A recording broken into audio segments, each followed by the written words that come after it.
గా ఉన్నాడు. నేను మీకు ఒక యథార్థం చెప్తున్నాను ఇవాళ.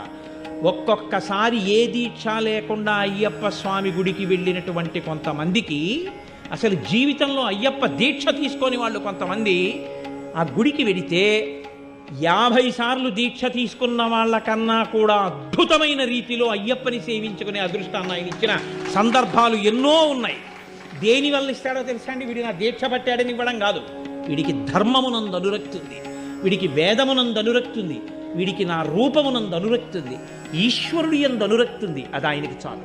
నీవు విష్ణు భక్తుడవైనా అయ్యప్ప భక్తుడవే, శివభక్తుడవైనా అయ్యప్ప భక్తుడవే, శాక్తేయుడవైనా అయ్యప్ప భక్తుడవే.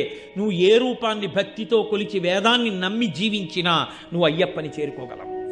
అది ఆయన గొప్పతనం.